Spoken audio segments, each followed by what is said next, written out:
Yeah, well, this is not the first time. That's the thing. I've been recording my lectures since almost 2000, year 2000.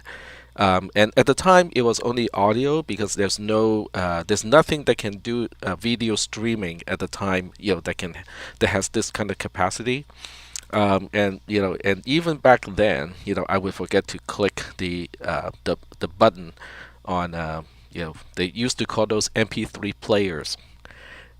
It's a dedicated MP3 player that they can also do recording. And then I'll take it home, do the transcoding, because Wave would take up too much space, and I didn't have that much space on my the hosting company that hosted my website, so I have to transcode it to Speaks format. SPEEX was the name of the format. So it was interesting. All right. So I can verify it's recording because the YouTube side, because I have a view on the YouTube side, so it is actually definitely recording at this point, and we can go ahead and get started. Yeah, I did share that through Zoom too because I have so many different places where I need to stream the desktop. Sometimes I turn on one and forget to turn on the other one. All right, so what we are doing today is hopefully we can finish the rest of this module, and you can see that it got longer. So from Monday, end of Monday to now, I actually did quite a bit of research and extended section 5 to include probably the most important part as far as you're concerned, the most important part, which is the GRS. So the Is that the global, only thing you changed with Section 5? yeah, to extend section 5 to also talk about that. Okay, because I like to print them, so I'll just print the Section 5, right? Right, yeah, that should be Because I already fine. printed the other one. Yeah. Okay. Yeah, that should be fine because the rest I only made the minor edits based on Lupe's recommendations.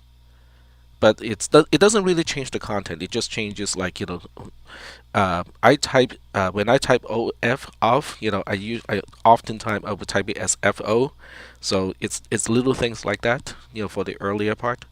But for section I 5, gotcha. I actually extended that a little bit. I spell there wrong every single time. Thank God for spell check. And Lupe, and Lupe. and and Lupe. Because I would sometimes I'm not misspelling, I would just miss out an entire word and not notice that I have just missed out an entire word, and then Lupe go like, okay, Well, he didn't grunt, I didn't see him grunting, using using the comments, but I would grunt at myself, if I saw that. Yep. All right, so we'll get started. I got one person watching through the YouTube link, so I'm suspecting it's one of my students from my other classes, which is okay. If you guys are okay with that, if you guys are not okay with that, I can actually turn off your voice, so your voice is not going to be recorded, and just my voice is getting recorded. I don't I care. don't care. Okay. All right. Thanks. All right. So now we're going to get to the dispatcher. So the dispatcher is a task scheduler slash manager. This is kind of like the person who's coordinating all of these things that need to happen sort of at the same time, but certain things need to wait because it needs to wait for input output, or somebody else is using a resource that cannot be used concurrently. So the dispatcher is the one who is coordinating and determining who gets to run, who cannot run, who has run long enough already, give somebody else's a chance to run, that sort of stuff. Is it the dispatcher or the workload manager? This is the dispatcher. Okay.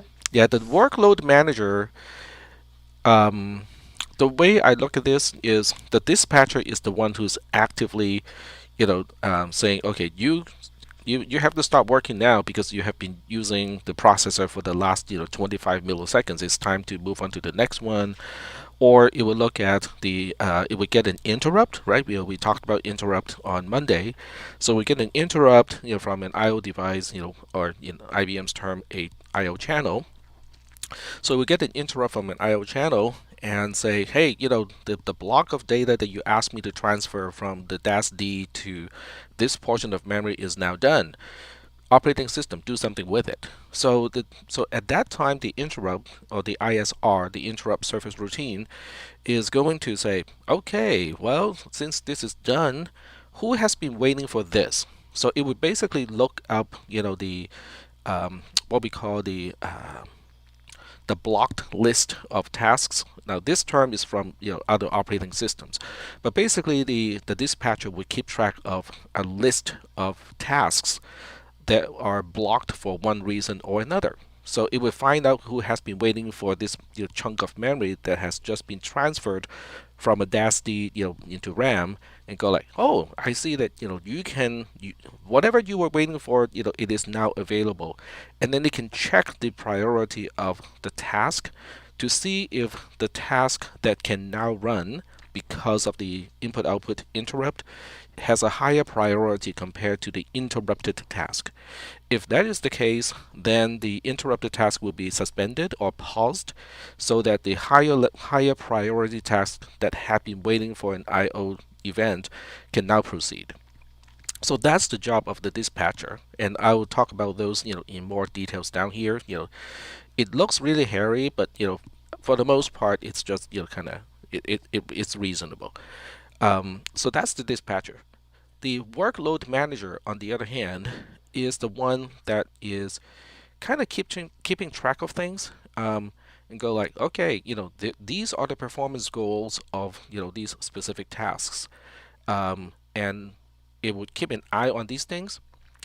And when something that has a high importance and the performance goal is not getting met, then the workload manager would most likely talk to the dispatcher and go like, okay, we need to change the priority of the tasks.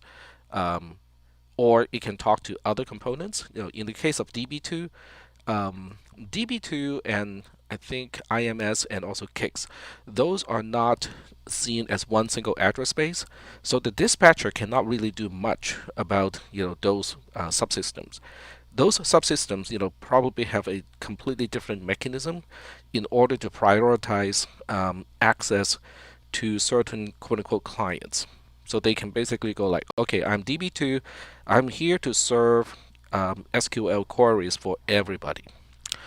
But if the workload manager says, these things are more important than other things like that, then the DB2 can prioritize requests coming in from certain type of tasks, and just handle those first. When there's surplus capacity, then they can handle the SQL query from other tasks. So the dispatcher is one cog of the big gigantic wheel of load balancing. But this is the part where it manages tasks.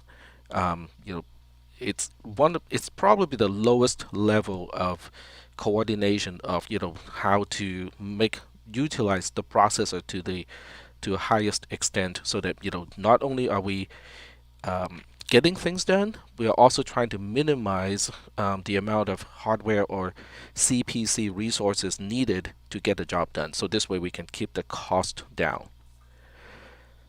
All right. So the dispatcher has different names in different types of operating systems. Um, you can, in certain settings, kernel RTK, real-time kernel. You don't have to write this down because it is not relevant in the context of this class. But the real-time kernel can be something that runs on a very small type of circuit board. And I'm going to use the name Arduino again. You don't have to look it up either. An Arduino board is about $20, okay, and it runs a processor probably costing about $4. And yet, you can put a real-time kernel on those things, because an Arduino can be used to control motors, and also at the same time control some other stuff. So you have a lot of things going on once again at the same time. And then the real-time kernel's job is to make sure that we get all of those things done, and the more important stuff gets done first. All right, so that is kind of the overview of what a dispatcher is and what it needs to do. So this portion here talks about the context, a little bit of the terms that we have already talked about. An address space in this context is a program, basically a program in execution that has at least one task associated with it. An address space can have more than one tasks associated with it. Um, so it is sort of important to note that when I use the word task, or when IBM uses the word task, in other contexts, a task is also known as a thread. Um, just in terms of terminology, sometimes it is good to know how other computer-based industries refer to the same thing. So every task is represented by a TCB, a task control block, or an SRB, which is a service request block. A TCB is here to keep track of various pieces of information specific to each task. The most important part, as far as we are concerned, in this discussion, is that it keeps track of the current point of execution, so that if you need to pause a task because a particular task has to wait for something, this is why the TCB is important, because it is kind of like a bookmark. It remembers, okay, before I asked for this input output operation, or before I asked for more things coming from a data set, this was the last place where I executed, so that when the resource becomes available, the dispatcher can come in and go like, hey, what you were waiting for is now available, and you can now continue execution at the bookmark that you left behind last time. So that's kind of how we can see a TCB, in this context. An SRB is a component of a TCB. An SRB is smaller, usually considered as a smaller construct, but it has about the same thing. So the idea of an SRB is it allows us to coordinate, it allows the computer, ZOS, to coordinate cross address space execution. So when a task says, hey, I need to get something done, but the code to do that is not in my own address space, an SRB can now be created, so that it can track execution in a different address space. So an SRB can be seen as a component of a TCB. In other words, an SRB never exists on its own. It is always associated with a TCB. For the most part, when we are talking about the dispatcher, the two are really kind of considered the same kind of thing, and we call those dispatchable units of work. And this particular phrase is an IBM phrase. So that's why there's a little footnote here. Footnote 14 will bring you to IBM's own documentation that talks about what is a dispatchable unit of work. Section 4.1 kind of talks about the details of how a dispatcher works. How does it get controlled? Because remember, most of the time we want the processors, the CPs, the central processors, to be running jobs and running applications and running subsystems. So if that is the case, how does the dispatcher, which is a software component, gets its chance of running the code so that it can do the coordination? In other words, we don't have a dedicated processor inside the CPC and it only runs the dispatcher. That is not the case. So the dispatcher can gain control by several means. The first one is when a program, or when a job, or when the compiled code of a program executes the SVC or system. Okay, LoopPay just fixed my reference of SVC earlier. Supervisor call, that's it. Okay. So when a program executes the SVC instruction, the supervisor call, if the requested service can be provided right away and there's no dispatching work needed, then the system would just kind of get a job done and kind of return back to the task requesting the service. So in this case, the dispatcher doesn't need to do anything because there's no need to put a particular task on hold, and there's no need to say, hey, the other task can now run, and we should let the other task run. So there's no switching of tasks.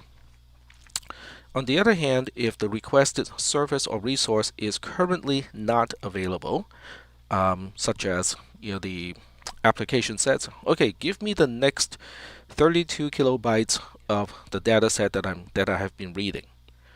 Well, I mean, the concept of a data set is you can only read it record by record.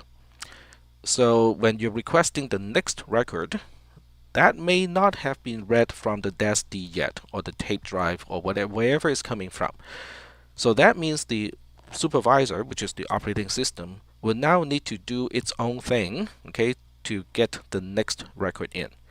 Now that can take a really long period of time, depending on where the record is. If it is residing on a DAS-D, like a typical old-fashioned hard drive, the seek time alone is already measured in milliseconds, and then after that you still have to wait for the rotational delay. In other words, once the disk head is on the right track, you have to wait until the platter to rotate to the right point to start to read the data that you need. So all of that takes an awful amount of time, because we are talking about possibly in tens of milliseconds here. Now, tens of milliseconds to you and I is less than the blink of an eye. Okay, that's really fast, because 25 milliseconds means 1/40th of a second. That's really, really fast. But in terms of the execution of instructions inside a computer, inside a modern computer, 25 milliseconds is really, really long. That's because the processor, the Z15 central processor, can run at 4 gigahertz. So how many cycles are we talking about in 25 milliseconds if we sort of assume that we can execute one instruction per clock? Okay, so I just threw out a lot of terms that you may not be familiar with, and that's perfectly okay, because these are fairly technical terms.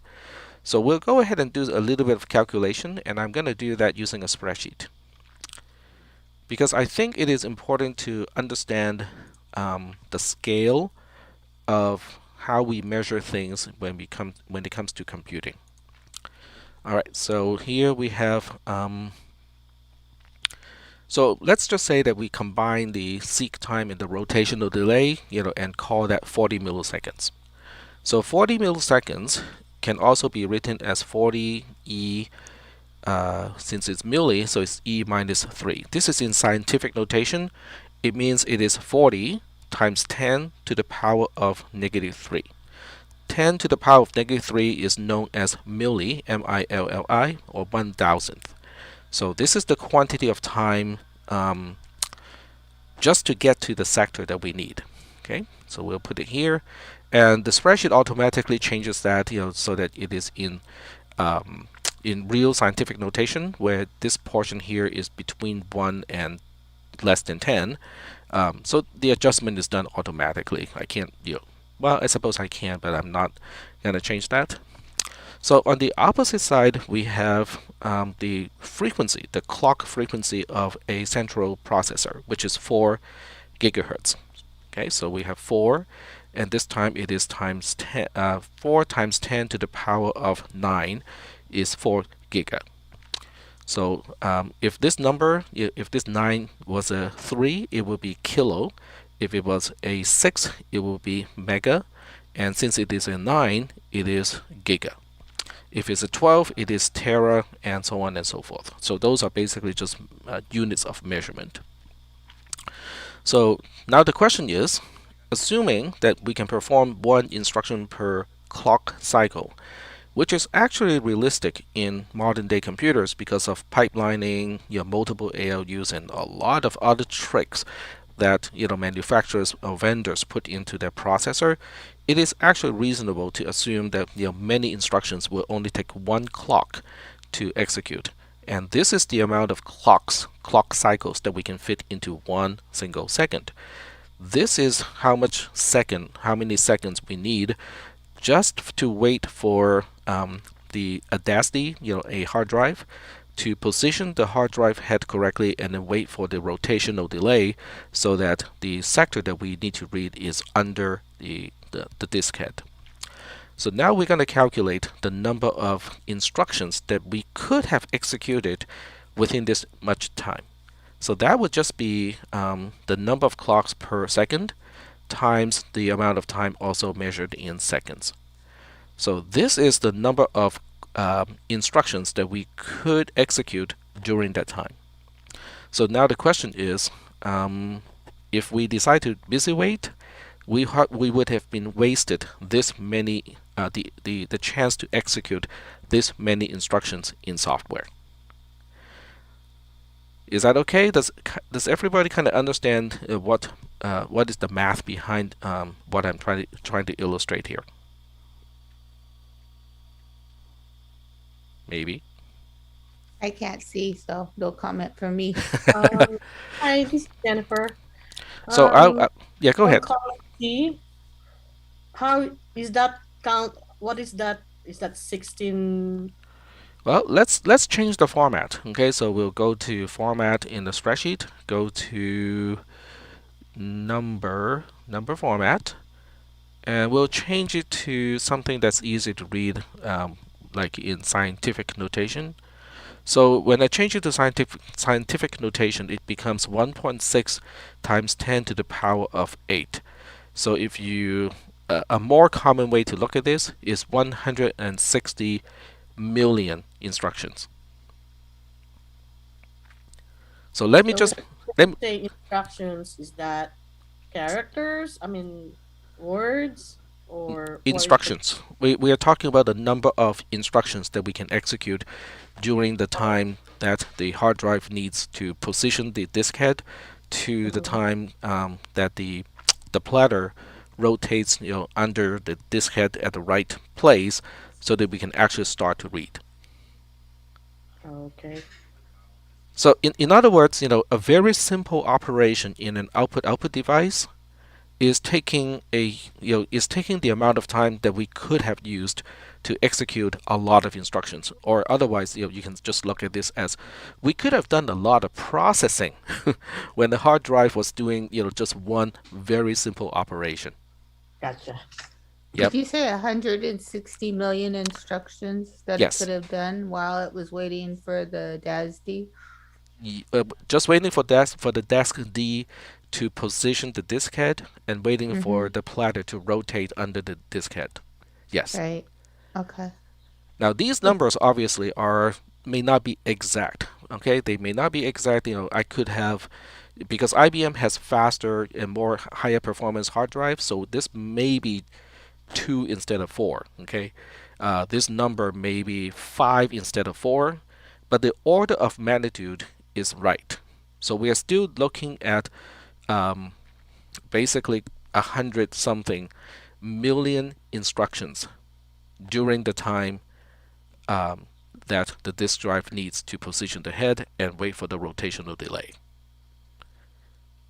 All right, so I'm just trying to illustrate the scale of timing in this case, because it's not easy for us to really get an understanding or get a good handle on the magnitude of what kind of timing we are talking about. Okay, so we were right here when I kind of branched off and talked about that example, because when a requested resource, such as, oh, I need to go to that particular desk D and read another sector. So when the resource is not available and we need to go off and ask for the I/O channel to do something, and then which in return ask the hard drive to do something, it is really not a good idea to just busy wait. It's better to just say, hey, this task, I'll put this task on hold.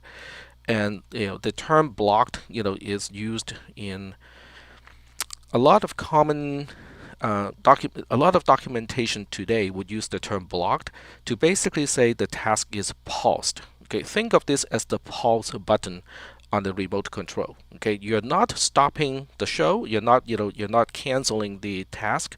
You're simply saying, okay, this task is now put on hold, okay, so that later on we can resume it. Okay, so that's what the word blocked means in this context. So when this particular task is blocked because what it is waiting for is going to take a long time to get, the dispatcher will now look for something else that is ready to continue execution. So when it does find something that is ready to execute at this point, then the dispatcher will quote unquote return to the ready to run task. So the task that is executing the service, system service, no, supervisor call. The the task that was executing the supervisor call is not what the dispatcher is returning to. The dispatcher would put the original task on hold, and then it will quote unquote return to a different task that is ready to run at this point. So I'm just gonna stop a little bit here. I'm gonna pause or block myself here right now and see if there are any questions from you guys. And by the way, that's a polling approach because I'm not waiting for an interrupt, right? Because I'm actively asking you guys and see if you have any questions. I have a question. Yeah, go ahead. So, let's say there's a task that is being it's running, and why is it more efficient to pause it and do another task where you could just keep on doing. I thought in my mind it's faster just to finish a job than Okay, interrupt. that is a very good question. That you're referring to down here. Okay, so you're referring to this particular one where you're getting the interrupt from a timer, and when the timer looks at the time, it's like, I think TAC has been hogging this central processor for 50 milliseconds. It's time for somebody else to run. So let's go ahead and block TAC and let Carrie to use the processor for a while. So that's what you're asking, right? Right. Yeah. Okay, so you are absolutely correct. Every single time we switch tasks, in other words, every time we put one task on hold and continue another task, there is an overhead associated with it. So task this is what we call task switching. Task switching has a cost to it in terms of execution time. So your question is, it makes perfect sense. It's like, why do we do this? Because it has an overhead to it, and if we don't have to do this, doesn't that make the system more efficient? The answer is yes. Okay, if we do not do this type of thing, it's called task switching, and in this context, it is called the round robin time slicing. Okay, if you want to know the technical term, this approach of doing things is called time slicing. Because we're basically allocating time slices for the task, and once they use up their slice, they're gonna have to give up the central processor for a while so that other tasks can run. So the reason why we do this, okay, getting back to why we do this, is to make sure that that there's a fair allocation of processing resources. Now, if everything is in batch mode, okay, if all you have, on your mainframe are batch jobs, then this approach really doesn't make a whole lot of sense, okay? Because, well, I mean, if I don't need to interrupt a task and just let it run, because it's not waiting for anything, why don't we do that? It makes perfect sense, okay? It makes perfect sense when we're only dealing with batch jobs. But modern mainframe computers are not only running batch jobs. Okay, I was talking to Mark Havener. He is teaching the classes for the other cohort for software engineers, and he basically told me that a lot of systems, because he works for CDT, and a lot of jobs that they run on those mainframe computers actually need 24/7, 365 uptime. And that includes the DMV. It includes I think EDD is one of those two. So if you think about the DMV, okay, you can think of all kinds of batch jobs that they need to run. For instance, they need to come up with they need to print all the letters to people with vehicles that are due for renewal. Okay, that is definitely a batch job. You can do it overnight. But the DMV also connects to the sheriff's department. It also connects to police departments and whatnot. So when a policeman, stops a vehicle and want to check the license plate, that is not a batch job. Okay, it still needs to go to the mainframe computer, but it's not a batch job. Now it is becoming an interactive job. Now, does it go through a web page? Does it go through some other means? I don't know. Okay, but it has to go through some kind of network, and it has to get the information back within a reasonable amount of time. Because you cannot just go, tell the policeman and go like, that job about looking up that license plate, we'll get back to you tomorrow. That is not that's not acceptable, right? So modern mainframe computers actually have to deal with a lot of things that are not batch in nature. That is the reason why we have to do time slicing, because we can no longer wait until a long batch job is done before we surface the request, of looking up a license plate.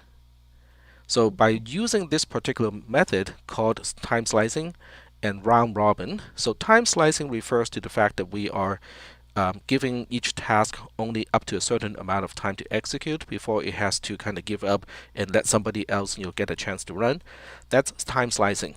And then round robin is referring to the mechanism where we can have multiple tasks of exactly the same priority level.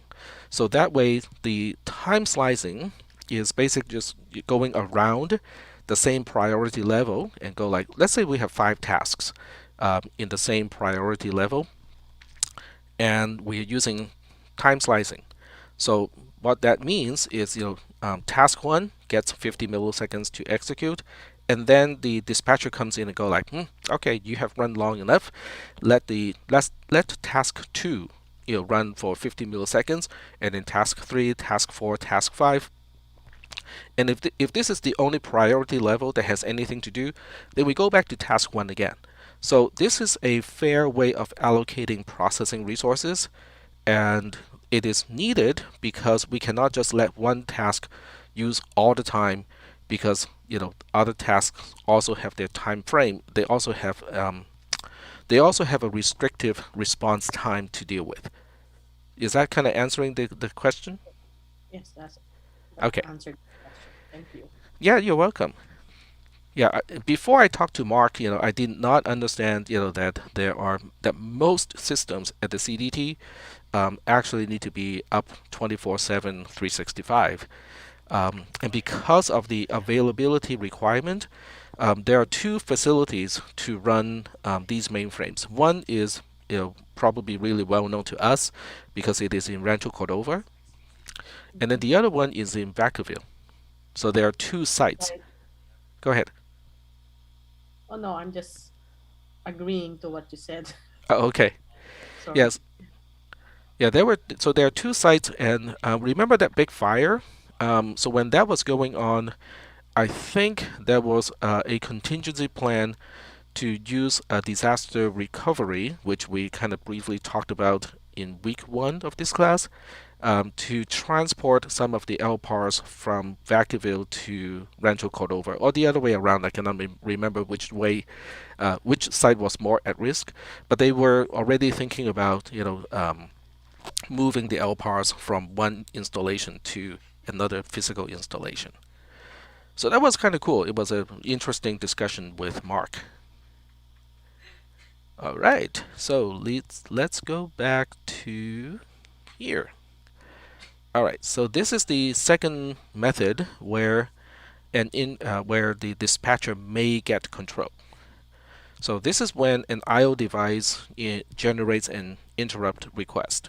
So when I/O devices generate interrupt requests, most of the time, not always, but most of the time, it's because it is done with an operation that the operating system asked it to do earlier. So if the reason of the interrupt of the request does not result in an OS level event, then the ISR will simply interact with the IO device, clear the reason of the interrupt, and then just go back to the interrupted task. So, so the key to this question, the most important part of the question is, does it end up with an OS operating system level event? Um, I, I have to apologize that I'm not using consistent terms over here, because when I use the term OS or operating system, IBM calls this the supervisor. Okay, so you can replace OS with supervisor to make this more IBM-ish. IBM-ish. Um, so in this case, yeah, we're basically talking about an event where an IO device just go like, okay, operating system, do you have more things for me to do? Like let's just say that, okay, this is an example. So let's say the operating system wants to transfer 10 megabytes onto a DASD, but the channel IO the IO channel can only handle 4K at a time. Okay, I'm just using this as an example, so those numbers are completely fake. But you can't do all the data transfer using one single IO operation, because one IO operation can only feed the IO channel 4K at a time. So you have to break it up into smaller chunks, and then each chunk is going to cause an interrupt. But those interrupts are not an OS level event, because it's basically just one ongoing operation as far as the operating system is concerned. Now, when all of that data is transferred, then it may be an OS level event, because in that case, maybe there's a task waiting for this entire write operation to be done, and then it can continue to do something. Okay, that's possible. So that's what I mean when I refer to the term an OS level event or a supervisor level event. Some events are minor and it doesn't concern the operating system. It doesn't trigger any task to continue execution at all. So in those cases, it is just a simple return from the ISR back to the interrupted task, and we're done. Okay, so the dispatcher doesn't get to do a whole lot of work in this case. It doesn't mean the dispatcher doesn't do a single thing. Maybe the dispatcher will be collecting statistics. Okay, maybe the dispatcher will come in and go like, okay, so right now at this point, who has been waiting for a particular thing, for how long, for how many ticks, for how many cycles, and so on. So it might still be coming in to collect, some data, but it won't cause a task switch in this case. So on the other hand, if the reason of the request results in an OS level event, I'm using this just as an example. So if you don't know what is a UDP or user datagram protocol packet, such as a UDP packet is received. Okay, so I think the parentheses, okay,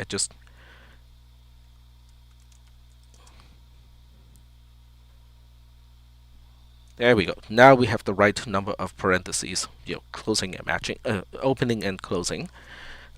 So when the operating system receives an entire UDP packet, then the operating system goes like, okay, I got this packet and I know where it's supposed to go, So now, whatever program has been waiting for a UDP packet can continue execution. So that's what I mean by an OS level event, is basically triggering, as the result of this event, some task can now continue to execute. That's probably the best way to put it. So in this case, the operating system will perform a high-level function to register the event. So that can come in the format of accepting a connection. It can come into the format as recognizing that an entire write operation to a dataset is done, or an entire read operation of a record from a dataset is done. So that is quote unquote the high level event. And then in this case, if the interrupted task is preemptible, so I need to put interrupted here. If the interrupted task is preemptible, in other words, you can you can mark a task as non-preemptible. So if a task is not marked unpreemptible, it means it is preemptible. And then there are tasks waiting for this event, the event of the because of the interrupt. And these tasks are sitting at a higher priority than the interrupted task or the interrupted TCP or SRB. Then the dispatcher is going to say, okay, this is a good time to switch task because the lower priority task, got interrupted, and whatever event is causing the interrupt is enabling a higher priority task to continue execution. So why don't we just switch right now? That is what the dispatcher can do.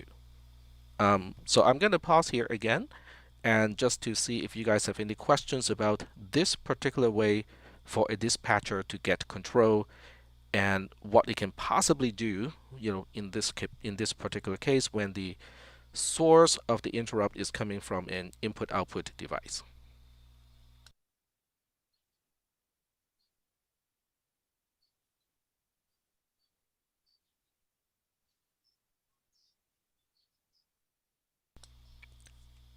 No questions? If there are None at questions, this yeah, go ahead. time. I said none at this time. I'm sorry. Oh, okay, that's all right. Yeah, if you guys have any questions, you can go ahead and ask. I can use a different analogy too, because I just came up with one that's kind of cool. All right. Well, if there are no Go questions, for it. go for it. Okay, so we can kind of imagine that somebody is cooking in the kitchen. Okay, so when people cook in the kitchen, unless someone is really being practicing mindfulness while cooking, otherwise, we tend to multitask in the kitchen. There are lots of things going on. So let's just say that we are trying to boil something. We're heating up, a pot. We want to wait until it starts to boil, and then we put something into it. And while we're waiting for it to boil, we just turn around and go like, okay, since I got nothing else to do, I'm gonna go chop up some vegetables. Um, and and then later on, you realize that the pot is now boiling.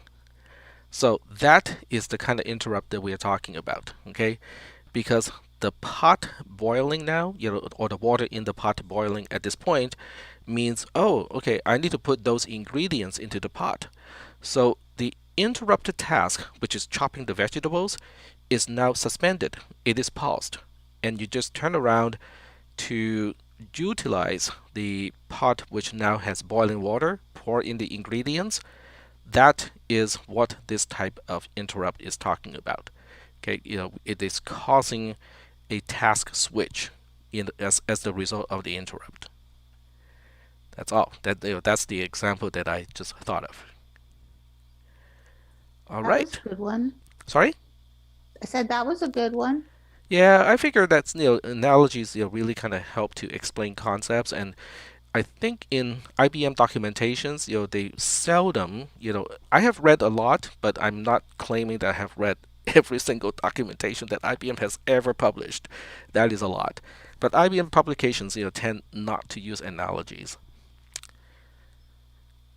All right. So we just talked about this one using a timer to cause an interrupt.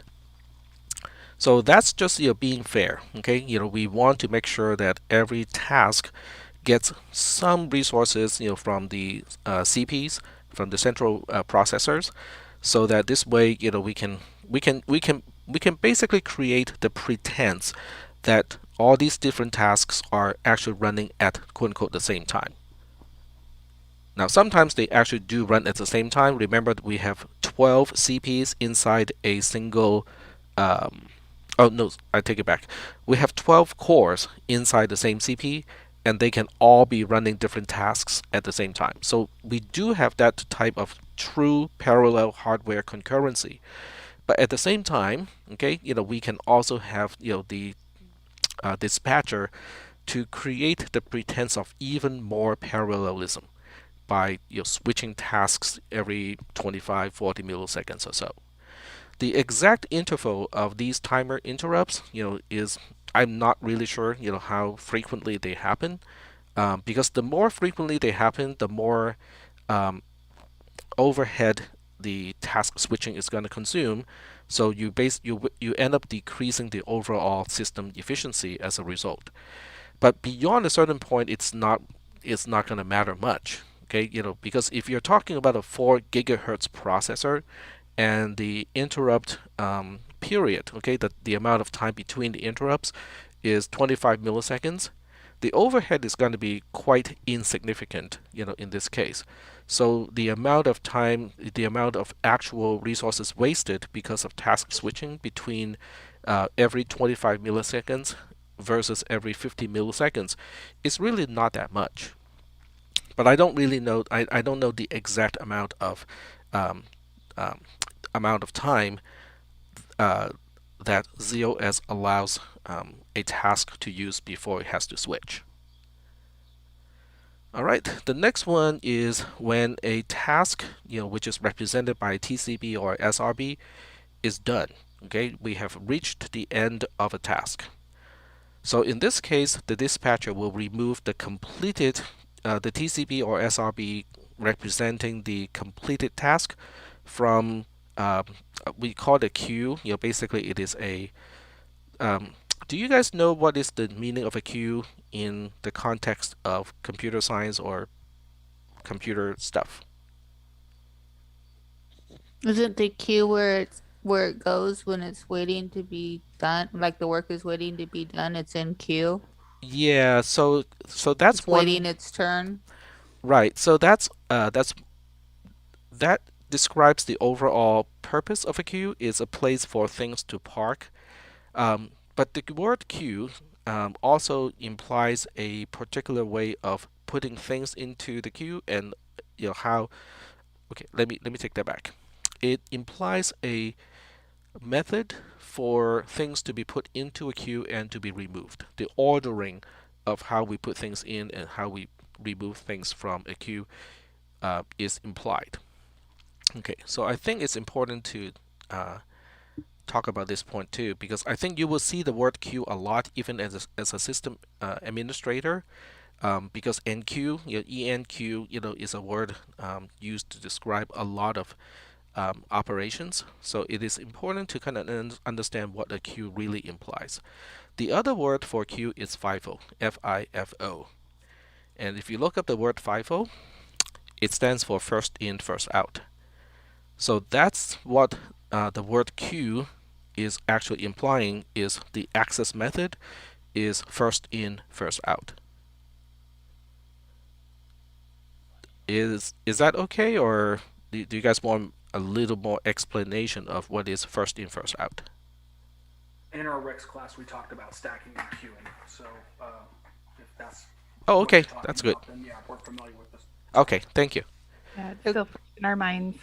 so queuing is first in, first out, and pushing is last in, first out, right? Yeah, pushing is inserting something into a stack, and that is a stack uses last in, first out. Yeah. And if you want a quick analogy so that you can have a mental picture of last in, first out versus first in, first out, when you go to Costco and you're ready to check out, the ordering of people arriving at the line and getting serviced is first in, first out. When you look at a U-Haul truck and you're trying to load it up, it is last in, first out.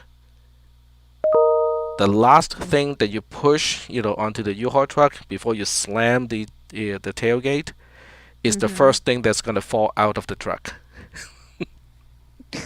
Okay. That's a good analogy. Yeah, I think when you have pictures like that in your head, it's easier to remember what it means. Also, there are unintentional last in, first out devices where last in, first out really doesn't make sense, but because of how things are designed, unfortunately, they are mostly used as last in, first out. I'll give you an example, and then I'll shut up about this whole thing. Your refrigerator. Unless you have a very strange refrigerator where it has two doors, one door in the back and one door to the front, so that when you come back from Costco, you will insert the newly purchased stuff from the back, but when you need to remove things, you always remove it from the front. a refrigerator, unfortunately, by design, is a last in, first out. So that means your food all the way to the back of the refrigerator usually becomes mold farm. So that's a very vivid picture to illustrate what it means by last in, first out. That was good. Yeah, I thought daily examples usually would illustrate concepts fairly well. All right, so we're almost done with this section here. So now we have the case of a task starting or a service requested. So when we start a job, okay, that is signifying, okay, now we have a new task running, okay. So when we're initializing a task, the dispatcher is involved because it has to know where the task is supposed to go based on the priority. And also, when we put it into a queue, remember the queue, it is first in, first out. So when we put a task into a queue, and this is called a ready queue because this is a queue of tasks that are ready to run. So when we put a task into a ready queue, it is put in so that it is not going to be the next task to run. It has to wait its turn until every other task is run, then it is its turn.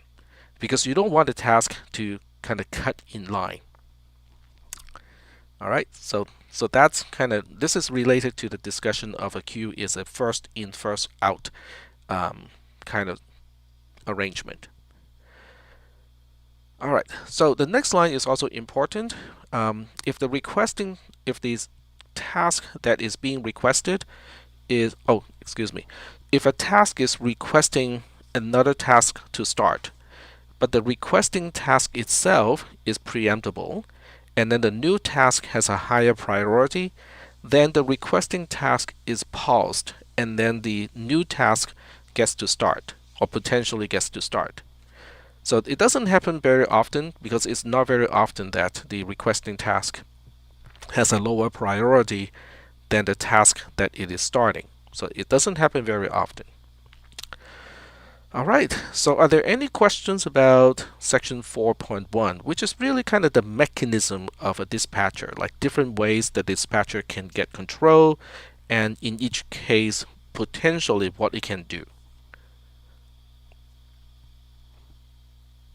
No questions? All right, then we can move on to what the dispatcher does, okay, which sounds kind of like the previous section, but this one really kind of talks about it from a higher level. Instead of looking at the mechanism itself, we're asking, why do we need a dispatcher? Which kind of answers a question that was asked earlier, because when we do a task switch, it actually does consume a little bit of resources, not a whole lot, but it does consume some resources. So there are multiple reasons. Even without interaction, the dispatcher does help to make the best use of all the computational resources.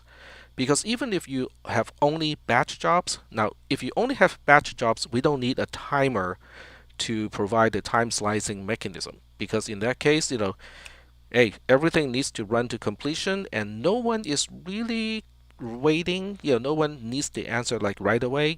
Everything can be done in a few hours. So in that case, the timer is really not needed to do preemption. But you still need a dispatcher in that case, because a lot of times you have one task waiting for a tape drive to finish rewinding, or another task waiting for a DAS-D to get to a certain sector, and so on and so forth. So when you're waiting for I/O devices to finish, that's a really lengthy amount of time from the perspective of the processor. So you don't want to busy wait for that. You want to let someone else who is ready to run at this point to make use of the CPC, the central processing complex, so that way we can fit as many jobs as possible onto the same mainframe computer. So that's kind of what section 4.2 is talking about. All right, so we are at about a 1 hour mark. Do you guys want to take a break now? Because in the previous two classes, we took a break at just about like 30 minutes before the end of the class. So now would now be a better time to take a break? Yes. Okay, so let's take a 5-minute break and be back at 6:30.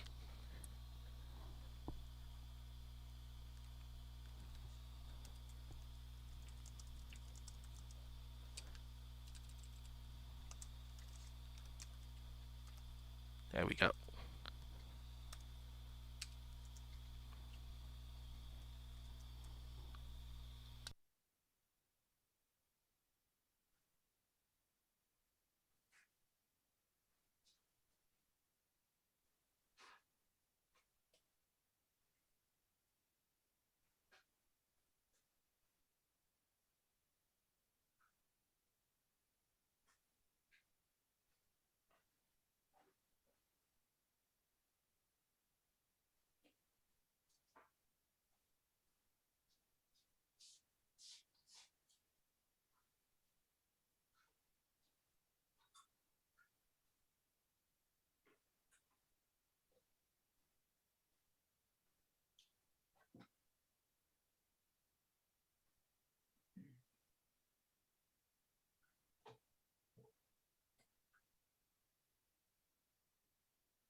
Well, I'm back, so I'm just gonna wait for everybody to be back, and then we'll start on section 5.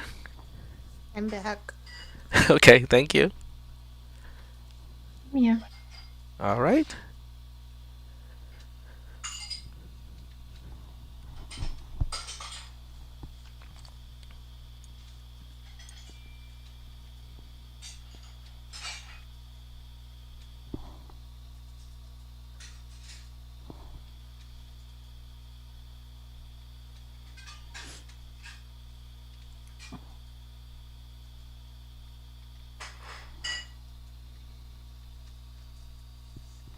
All right. So let me see if everybody is back. If you're back, you can use the participants window and just click on yes. So that way I can just look at the flags and see who is here and who is not. Jack, I can't see the monitor right now, just so you know. Okay, I can count you in already. That's fine. Thank you. Thanks. Mm-hmm. All right, so Tui is back. How about Lupe? Oh, Yeah, I'm here. okay. Here, Lupe is this is Ken. back. Jennifer is back. Is Kelly back? Okay, we'll wait a little bit.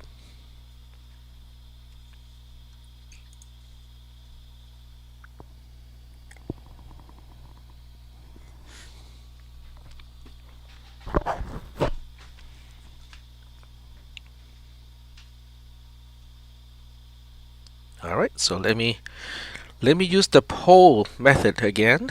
Is Kelly back? Okay.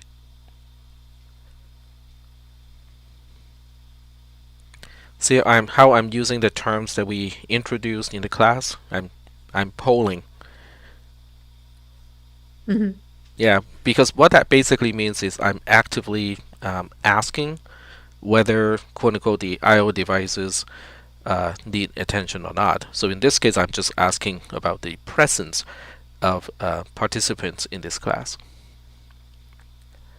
How do you say yes on the participants? There's no uh tool I like. just got back from my break. What did I miss? Nothing except for me polling. Whether people are back or not. Oh, I'm back. Okay. Well, that kind of raises an interesting question, right? Because if you have multiple input output devices, what if they all need attention at the same time?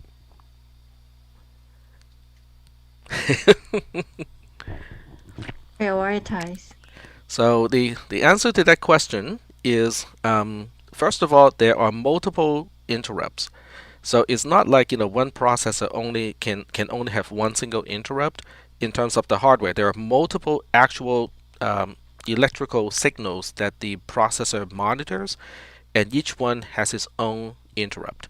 So that's the first mechanism that is important to understand. So the second one is multiple devices can share a single interrupt, and it's not very efficient, but it can be arranged like that.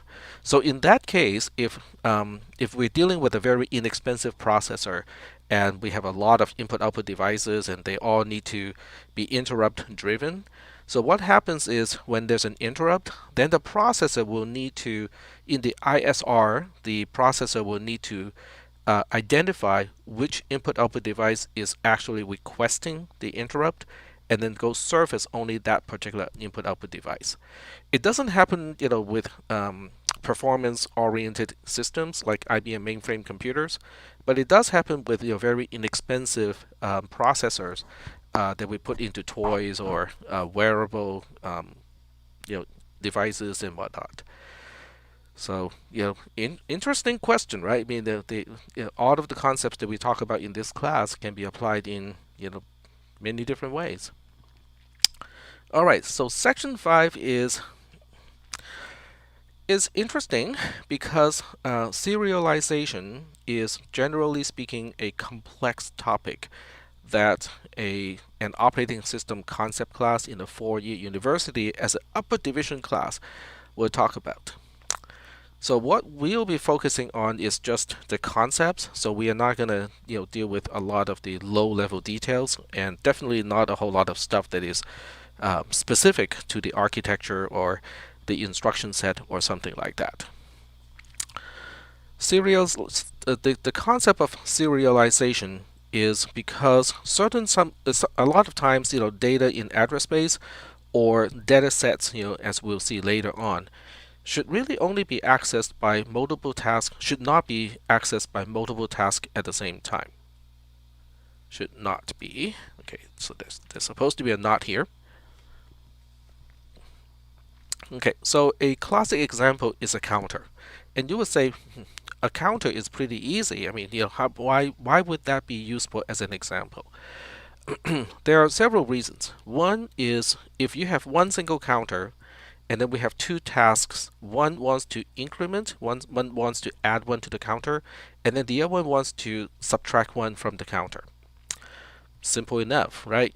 So when both of these operations are done, the counter should not be moved at all because one is adding one and then the other one is subtracting one.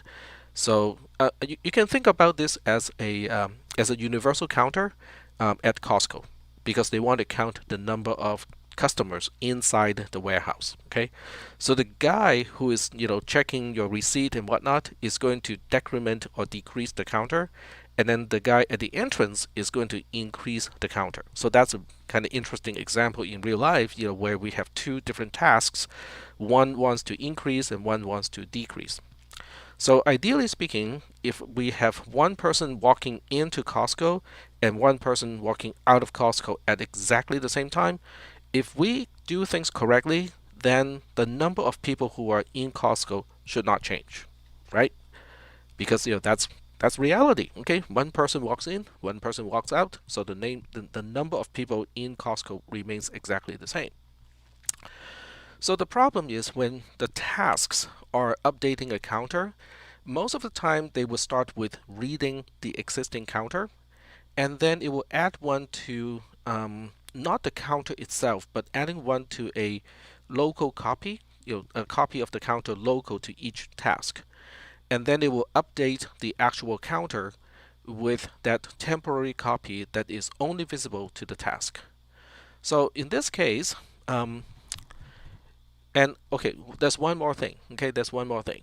It also depends on how wide the counter is, because if you think about the analogy that we can use in this case is we can only update the counter one digit at a time. Okay, so if you think about when the let's say the counter has 3 digits. Okay, so we have a 3-digit counter. And then the two tasks, the two people working at Costco, can only update the counter one digit at a time. Now, here's the tricky part. The tricky part is the updating of the digits can interleave. So the first person can update one digit, and then the second person preempts the first person and update the same digit again, overwriting the same digit, or they can do it in any order. You can kind of understand, what kind of a mess we can create when the interleaving of the updating of the digits is not exactly like, okay, I'll update all 3 digits and it's your turn to update all 3 digits. And then on top of that, the calculation, okay, of what the new value of the counter should be is local to each task. So they are not aware of each other, going to update the counter. They cannot see each other updating the counter. They just go like, okay, assuming no one else is updating the counter, I'm going to update it now. But they can end up updating the counter in an interleaved manner where things would just be completely messed up.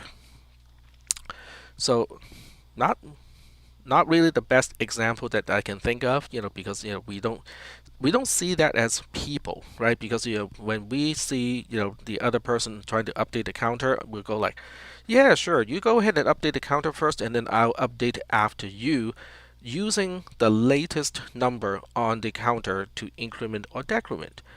But when the tasks are doing this, they are unaware of the other task. So they can interleave the operations. They have no awareness that another task is trying to do another operation on the same resource. So serialization refers to the task should only access the resource serially, and that's where the serialization, the word, comes from, is because we want to we only want to allow one task to access the resource at a time, and then we basically go like, okay, person A, you get to use the counter, person B, you get to use the counter, person C, you get to use the counter, and that's where the term serialization is coming from. In computer science, the section of code where only up to one task can enter at any particular time, they're called critical sections, and there's a link to Wikipedia to further explain this term. A lot of these links, you don't really have to follow because the discussion is usually kind of heavy duty, and they are intended, for someone who's trying to get a bachelor's degree in computer science. So if that is what you want to do, that's cool. That is totally cool. But as far as this class is concerned, in the context of this class, you do not need to follow all of those links. Okay, so we have several scenarios, and then we have several methods of doing stuff. The first scenario is we have a single core. So, this is a very inexpensive computer having only one single core and one single computer central processor. We're using a dispatcher, and there are interrupts. So the only thing that can happen that can cause the problem that we described earlier to happen is because interrupts happens. Because otherwise, a task gets to run and use the resources as much as it needs, because you only got one core, so only one thing get to run at any particular time.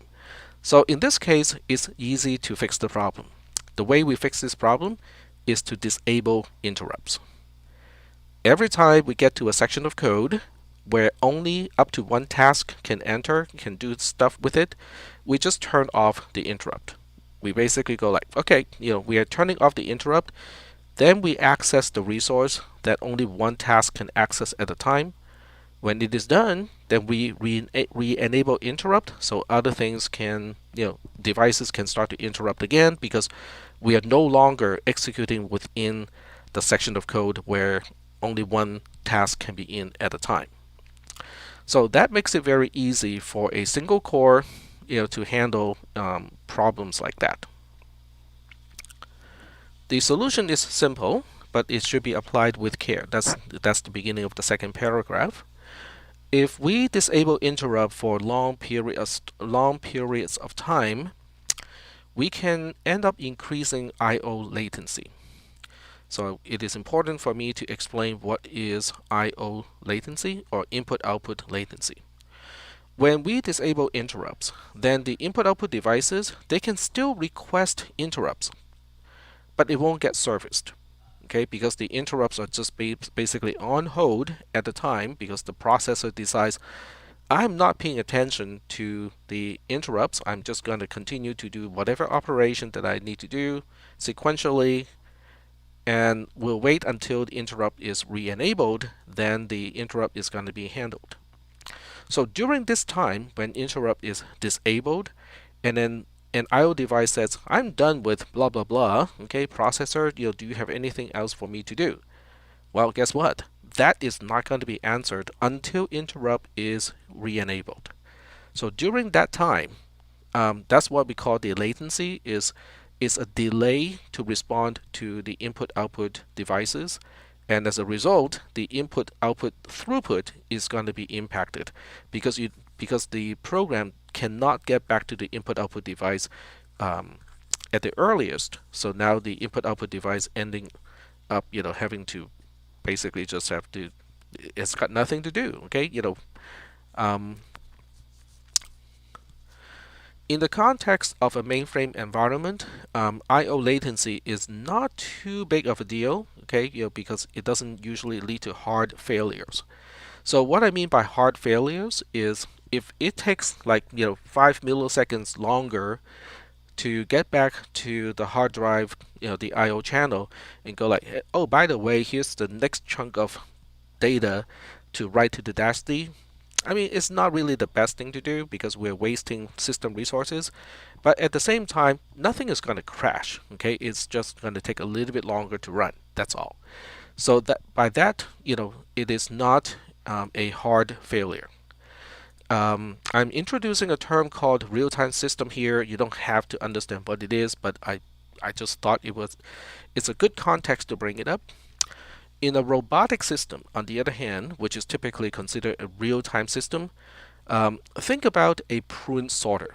Yes, I did mention prune, which is the fruit. Okay, so there are devices called prune sorters. What do? Well, they sort prunes. And the way they sort prunes is very interesting, because you would think they have little robotic fingers, right? Going through the assembly line and pick out the ones that do not look good. That's not what they do. What they do is they have a mechanism to shoot prunes into midair, and they have several cameras to basically get an image of the prune from different angles, and then they perform what we call real-time image analysis to see if the prune is good or not, or what grade is that prune. If it decides the prune is not good enough to sell at the market, and we probably want to make dry fruit out of it, then a device would actuate to generate a puff of air.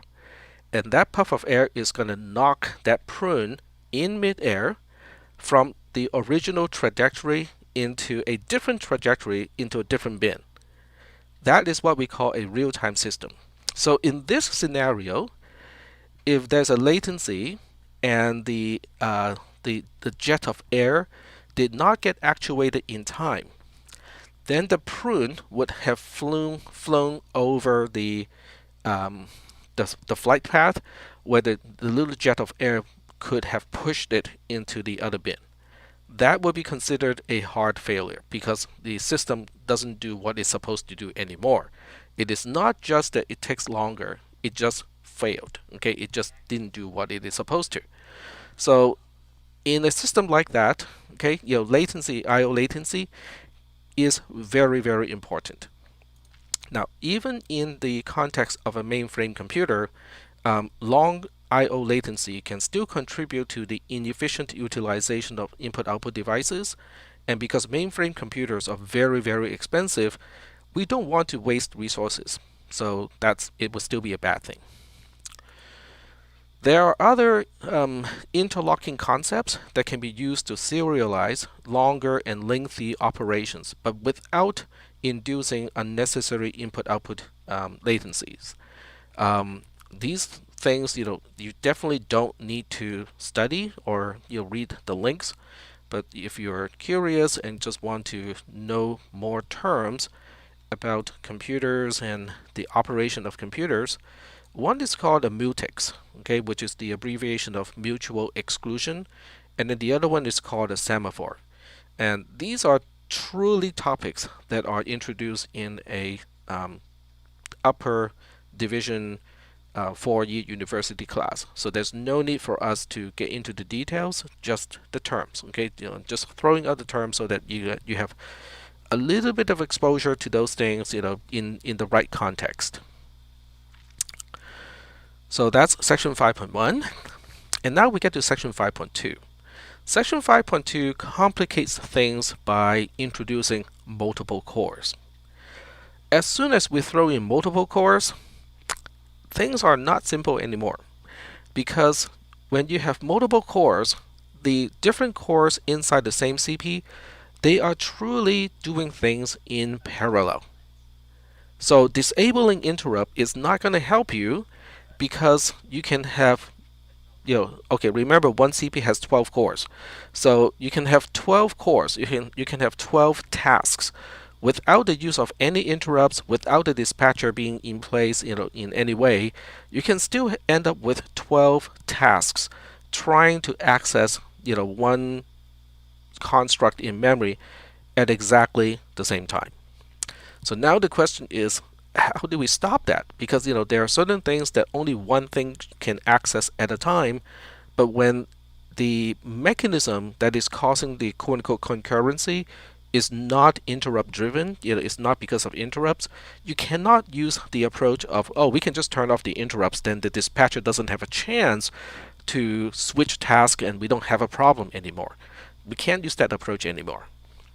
So as it turns out, there are specializations in modern multi-core processors, and it's a really kind of lengthy discussion, okay, but it involves specialized hardware and specialized instructions. One particular instruction is, in industry, it is called the test and set instruction, and IBM obviously has its own way to refer to the same thing. So IBM's term for the same instruction is PLO, which stands for Perform Locked Operation. So PLO, or otherwise known as a test, okay, the PLO instruction is truly complex. I mean, it is not just a test and set instruction. It can do a whole lot more, but it can do for the purposes of our discussion, it is the Superman version of test and set. So the idea of test and set is in the hardware of a multi-core processor, it can still ensure that only one task, okay, one core in this case, only one core would get to acquire the resource. And then the other cores, even if they try to access exactly the same resource, they would fail. They would basically go back and go like, nope, I did not get the lock. Okay. So the entire subsection 5.2 is really just to talk about the instruction of test and set, and also the fact that we need specialized hardware in a multi-core environment just to make sure that we can successfully use this method to only allow one core into the critical section that we just talked about before.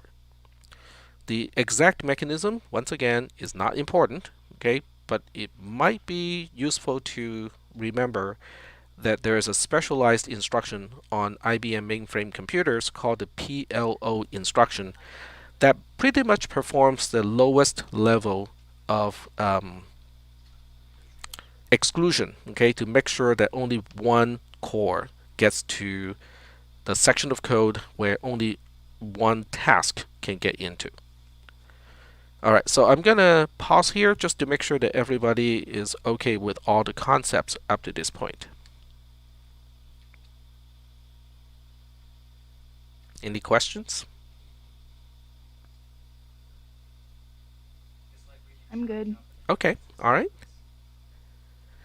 Alright, so the last part here is kind of interesting to know, okay, but since this is not a programming class, it is not of high value in this class.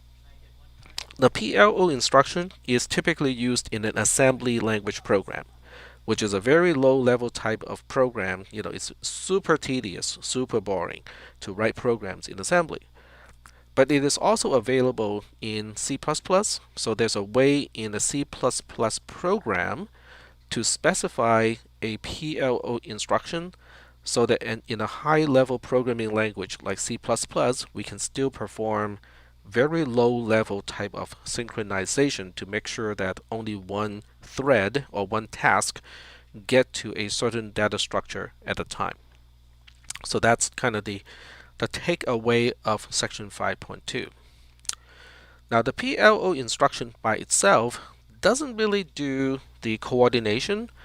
What it does is to make sure that if we have 12 different cores trying to get to what we call a lock at the same time, only one gets to acquire the lock. The other 11 will fail to get to the lock, and it is reflected in software too. So section 5.2 is talking about an approach as an algorithm, as a way to write programs. So basically the idea is if you don't get to the lock, then you try again. It's as simple as that. So you can kind of imagine like 12 cores all trying to get to the same lock, and they're all executing the PLO instruction at exactly the same moment.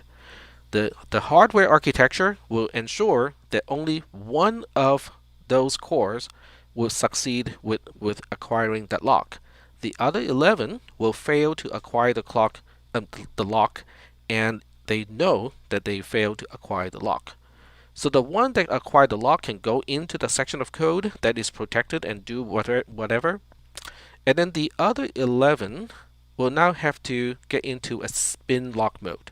In other words, they will just be busy waiting. They will just be in the loop, in a while loop. Okay, if you remember a while loop in CISP300. So they'll get into a while loop that basically says, while lock not acquired, do try again. They will try to acquire the lock over and over again in a busy wait. And some of you probably remember, but isn't this the whole reason why we have interrupts, is so that we don't have to go do busy wait? You are correct. So good job if you remember that discussion. But in this case, it is unavoidable, okay? Because we are trying to acquire a resource, and there's no way to avoid the busy wait. So the idea is, whatever that we need to do, with the lock turned on, the critical section, we want to make the critical section as short as possible.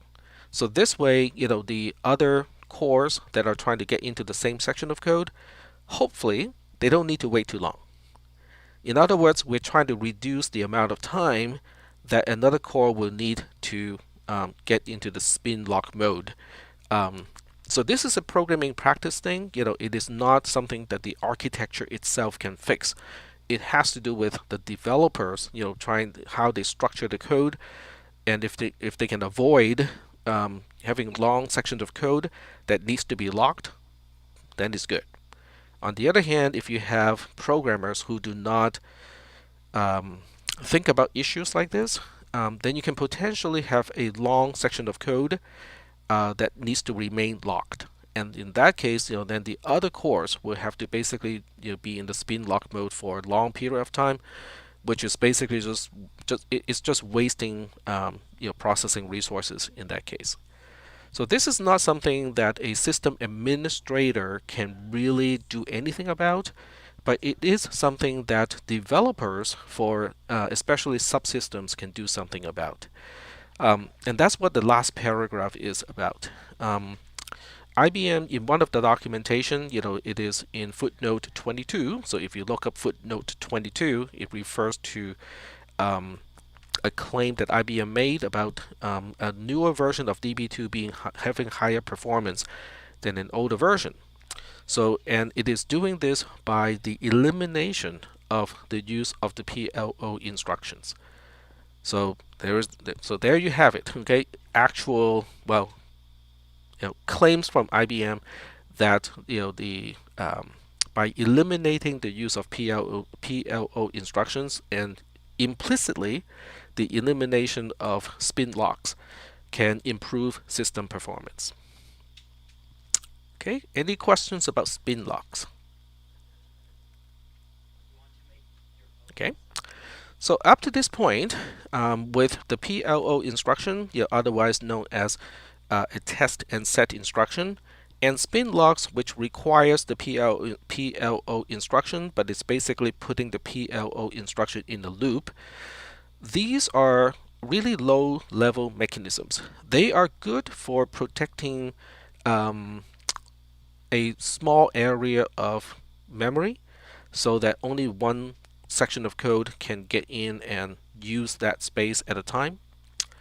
So that means we are talking about the same address space. So the next question is, what about things that get spread over to multiple address spaces and we need to serialize access to those particular resources or services? Section 5.2 or Section 5.4, sorry, talks about sockets. So sockets is a terminology in computer networking. It's basically specifying an endpoint that allows a server to advertise its services.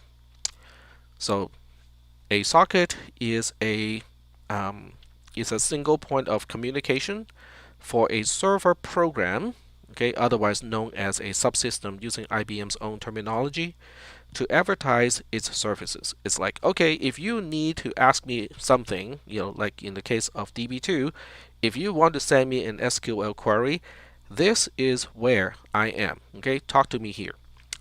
You can kind of look at it as a phone number. Okay, so a socket is kind of like a phone number, so that you can have clients. You're calling up the server at that phone number and say, hey, I need you to answer a particular question. Okay, but a socket is not exactly like a phone number. In the sense, well, not in the normal sense, but in the case of a corporate office, it probably is kind of like that. The reason why I said this is because every single time a client calls this phone number, it creates a new connection. Okay, so think about the call center of a state agency. Okay, let's pick on the franchise tax board this time.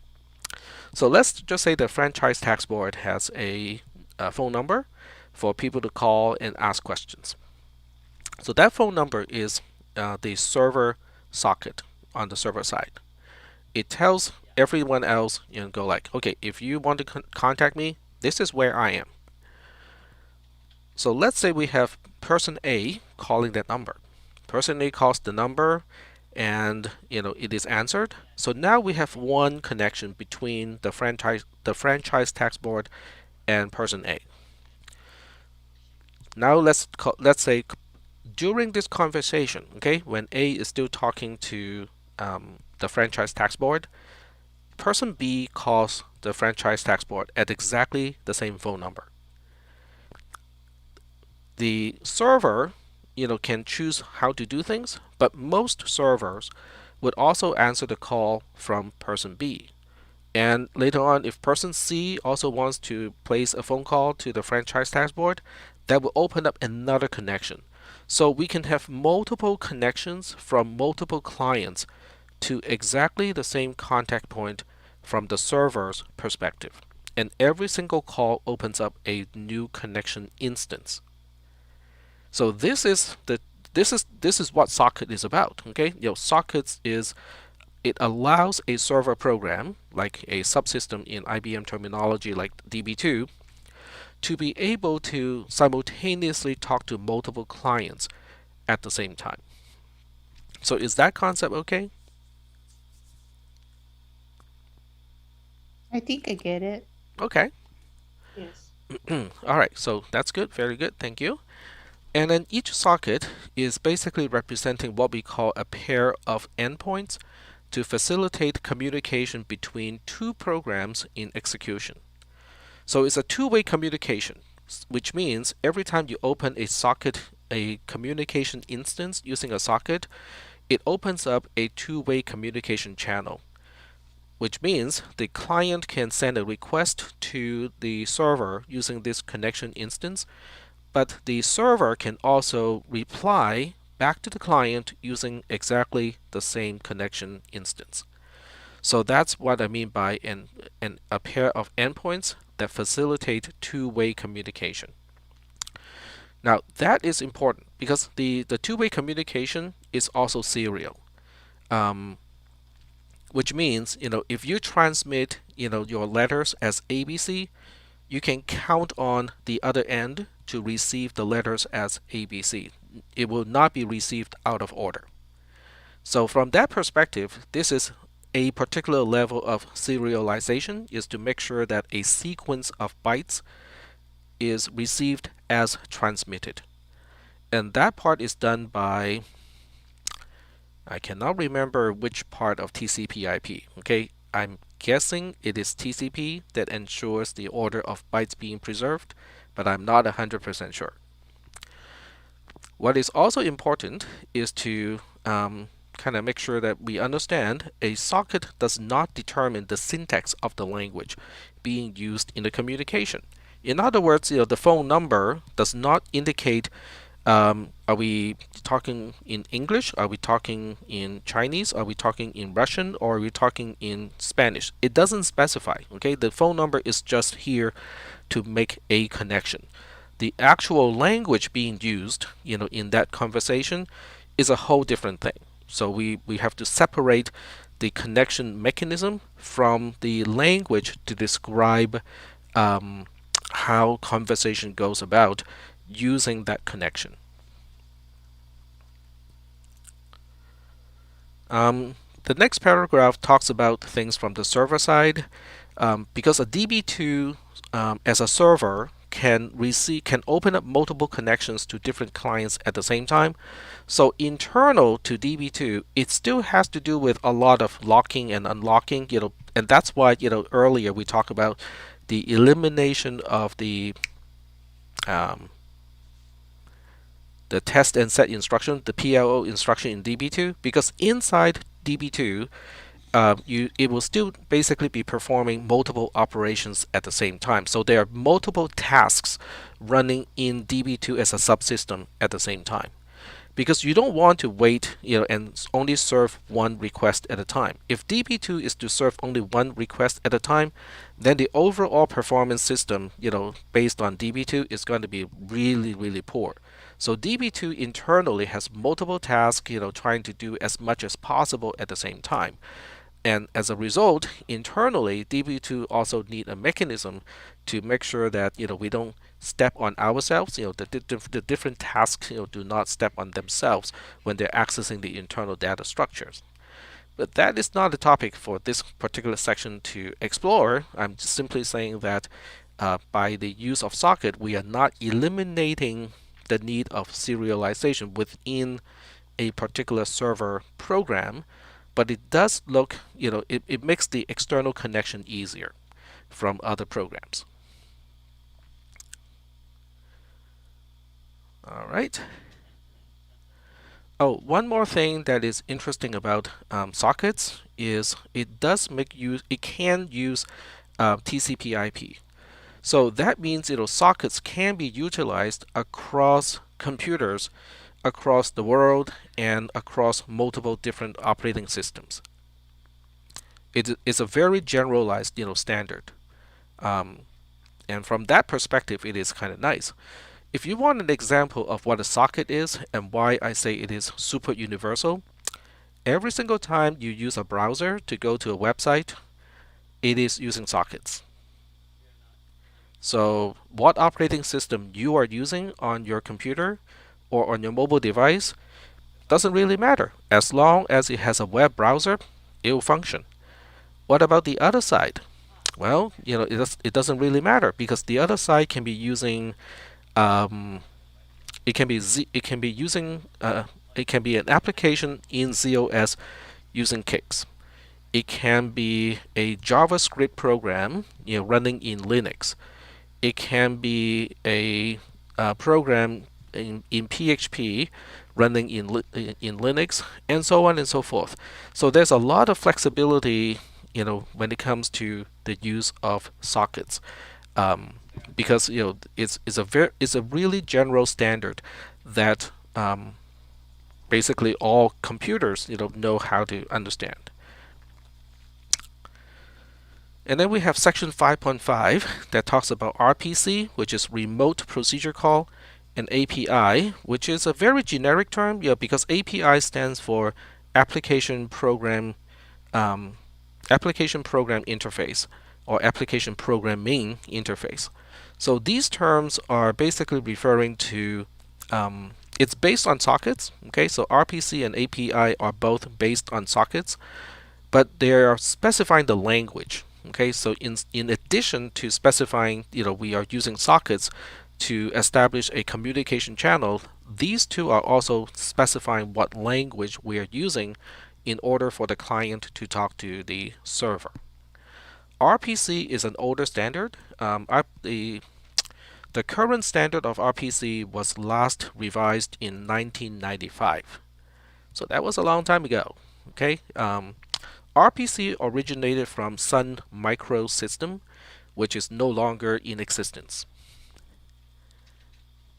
Okay, I'm not sure how many of you remember, Sun Microsystem as a company, because they have stopped existing for some time. They were acquired by Oracle, mostly because Sun Microsystem had the hardware to run the database, and Oracle wanted the server technology so that it can run its own hardware server as well.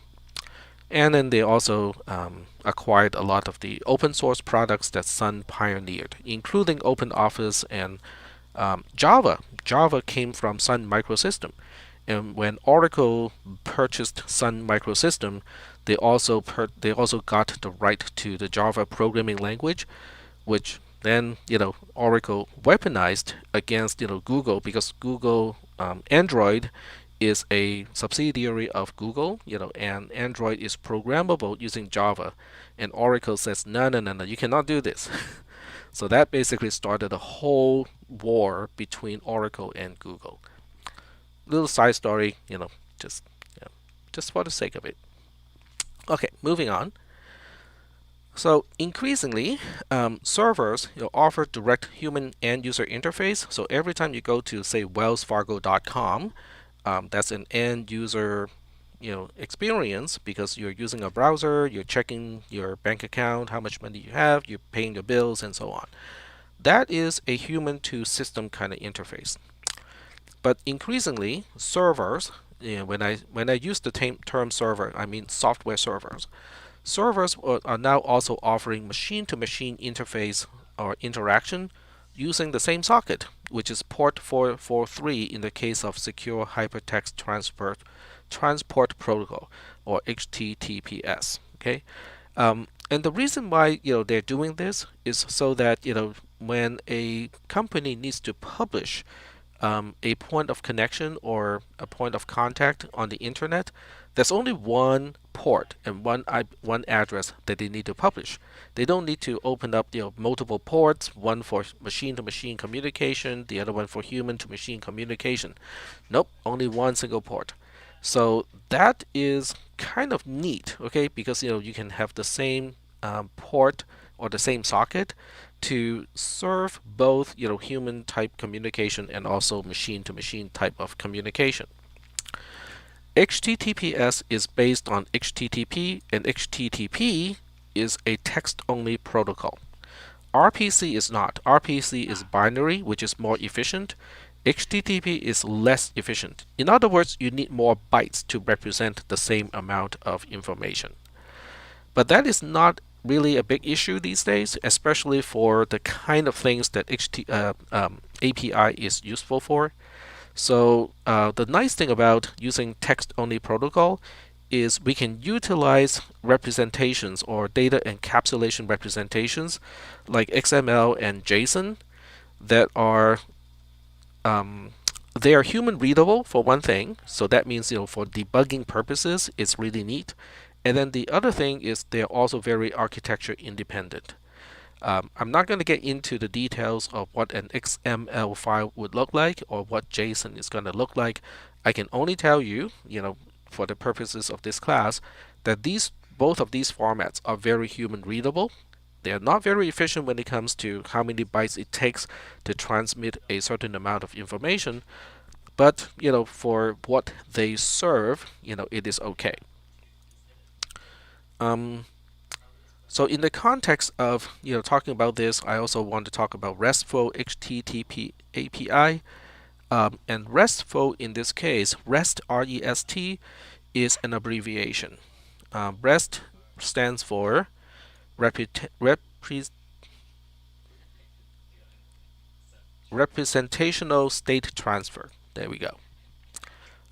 There's no need for you guys to dig into this to find out exactly what REST is representing and stuff like that, but it might be helpful to understand, just to know the term, because a lot of internet traffic now, they are REST-based API traffic. So just to kind of know the term can be helpful at some point.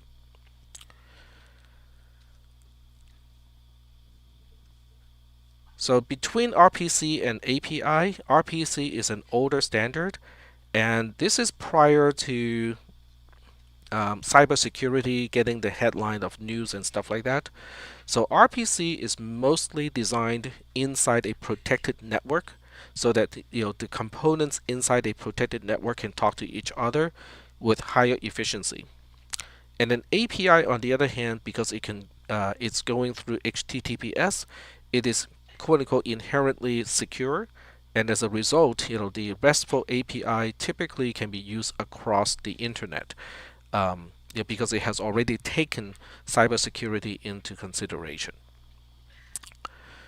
So that's kind of where I want to stop the discussion of RPC and API. So that leaves us about 15 minutes to talk about GRS. And you can see the rest, they're all about GRS. So GRS is really important from the perspective of an IBM system administrator, because GRS is an IBM product.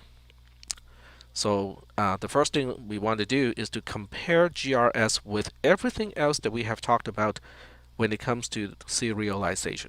In other words, if we have some resource where we say only one task should be accessing at one time, but we know that it is a really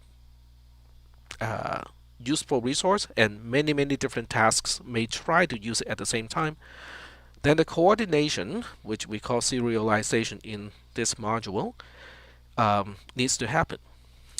So GRS, which stands for Global Resource Serialization, is an IBM specific technology. It cannot be used in a cross-platform way, so you cannot use GRS from a desktop computer. You might be able to do that with specialized, driver and software and whatnot, but even with that, I really doubt that you can access GRS directly from inside a normal personal computer because you won't have the hardware to talk to a cluster, a IBM mainframe cluster on the typical personal computer. So the first thing about GRS is it is highly scalable. In other words, it can be used within one address space, which is very localized. That's where we need spin locks, okay, within a single address space. You can use it within a system, so across multiple address spaces. GRS can also be used for that purpose with high efficiency. You can use it between systems. You can use it within Sysplex, the same Sysplex, but between different installations of ZOS, but within the same Sysplex. But you can also use it in a certain configuration. You can also use it between Sysplexes. So that's why it's called GRS. The global part refers to the part where the scope of the resource being shared can be very localized within one single address space, but it can also be across multiple Sysplex configuration. So now we basically do a quick comparison of GRS versus spin locks. So GRS provides a higher level access to resources. Spin locks are very good if you just want to limit access to certain locations in memory. But because we don't want to stay in spin locks for too long, so that kind of implies the amount of data that you want to protect using spin locks probably is not all that much, because if you have a lot of locations to protect, then the access to those locations tend to be longer as well. So we don't want to use spin locks on larger and more complex type of data structures. But GRS can access things up to a data set level. Up to not only a data set, it can actually access DASDs too using GRS. So it's a larger type of thing, to access. Spin locks can only work between tasks of the same address space, but GRS can work across address spaces. So that gives us more flexibility when it is compared to spin locks. That's the kind of first comparison. The second comparison is to compare GRS to RPC, RESTful API, and implicitly in this case, sockets. Compared to those serialization technologies, GRS has high performance, and it is compatible with jobs and programs that already make use of datasets. And the reason is simple, because GRS is basically working in the background to basically provide a locking and unlocking mechanism on datasets. So all the jobs that make use of datasets can potentially utilize GRS for serialization. So that's a big deal because because the dataset level access control means a lot of existing programs that already work with datasets can naturally utilize GRS for serialization. GRS can also support the sharing of high-level data structures, including lists, queues, and control blocks. So beyond DASD and datasets, you can also use GRS to access these other data structures.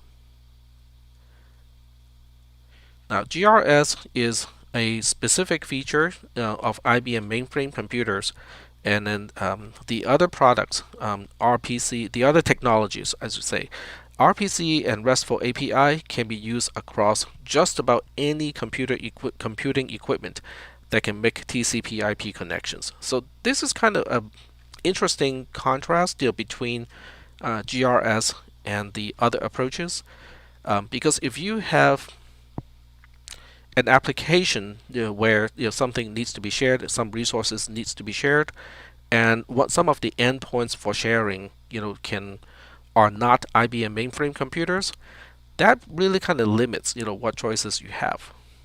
On the other hand, if you're only concerned about sharing resources across IBM mainframes, then GRS gives you a lot more efficiency because it's not based on networking technology at the hardware level. It's not based on networking. It is actually based on, we'll talk about here, it's based on CTC connections and CF connections at the hardware level. So we'll get to that, and then we'll basically comment on why the efficiency is much higher when you're using GRS instead of the other technologies that we have talked about. Section 5.6.1 talks about XCF, which stands for Cross System Facility. In this case, XCF as a facility is a software facility. It's a software component of ZOS. It allows the grouping of routines, and in this case, the term routines refers to subroutines, which is the same thing as a function or procedure, depending on the programming language. And we basically allow multiple routines that are distributed over a sysplex in this case, and we group all of those things into one single logical container. And in return, this allows tasks distributed over a entire sysplex to communicate and coordinate with each other using high-level concepts like signals and messages. So when we look at the words signals and messages, they are common words, but in computer science, signals and messages actually have specific meanings in operating systems. Once again, these are topics of a upper division 4-year university kind of operating system class. So we are not going to dig into the details. I'm just mentioning these things so that we can understand that XCF is a software component that allows high level synchronization mechanisms to be utilized by programs. So that's XCF. It is a software component. In order to use GRS, you need one of these two, depending on the connection topology. We'll deal with the topology in section 5.6.4. A CTC is channel-to-channel connection.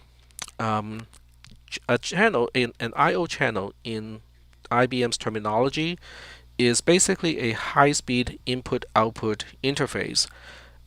It is suitable, it is high bandwidth enough that it is suitable to talk to DASDs, tape libraries, and other input-output devices that require a high bandwidth, basically a high transfer rate, a data transfer rate.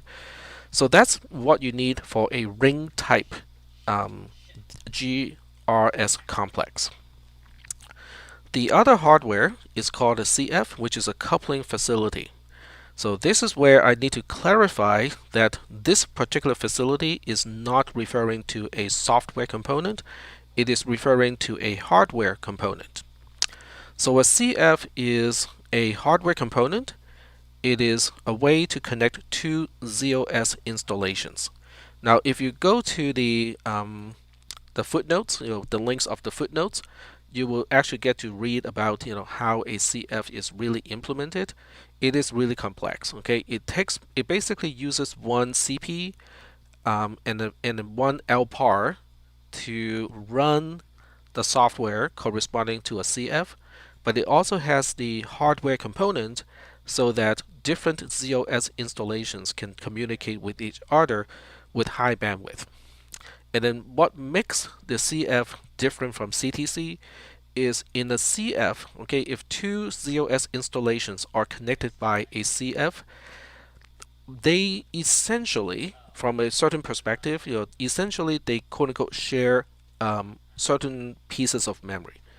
And that means CF is a very efficient way of connecting two ZOS installations, because it doesn't look like a serial communication at all. It looks like two different ZOS installations actually share a region of memory. That's kind of that's unique to CF. CTC is really just a very high bandwidth type of communication, but it doesn't map to the memory regions of the ZOS installations being connected by CTC. So the exact differences between CTC and CF, I do not know a lot, okay, because I'm not an IBM mainframe specialist. But from what I have read, these are the differences. What is relevant to our discussion is there are two different ways to configure a GRS complex. So when we talk about a GRS complex, it means multiple ZOS installations are included in the same GRS group. Okay? If you want to use the ring topology, then you use the CTC method or the CTC connection. If you want to use the star topology, then you use the CF technology. So the two different technologies allow two different types of topologies. When you use a ring topology, it basically, okay, if you think about like 5 different ZOS installations, the ring topology, as the name implies, means that you form a circle with 5 dots, and then each dot is representing one ZOS installation. That is the ring topology. The ring topology also means if you want an installation to talk to another installation, but they are not neighboring, then you need multiple hops to get to the destination. The star topology, on the other hand, is basically if you have 5 ZOS installations and you're using the star topology, then you have one ZOS installation at the center, and then it connects to the other 4 using a star configuration. So the star configuration is more efficient. Now, if you think about it, okay, if we increase the number of ZOS installations in each one, so instead of 5, let's think about 10. If you have 10 ZOS installations in a ring configuration and it is just one circle as a ring, then it will take up to 4 hops to go from one ZOS installation to the installation that is at the other end of the ring. Are you guys getting what I mean? Because 1 to 4 to 8, and then next would be 10. So in the ring topology, so let's number the ZOS installations. So we'll number the installations as 1, 2, 3, 4, all the way up to 10. And this is making a circle. So 1 connects to 2, 2 connects to 3, 3 connects to 4, and so on. And then 10 eventually connects back to 1. So is that okay? Are we forming a mental picture? Yeah. Okay. So if installation 1 wants to talk to installation 6, how many hops does it need? 5. Exactly. 5. It needs 5 hops. So that is why a ring topology has some inherent inefficiency to it, because you need to relay that traffic through the intermediate ZOS installations. Now the routing is not the problem. Okay, it knows how to route the traffic, but you still need to go through the other ones, to get the traffic across from one point to another point.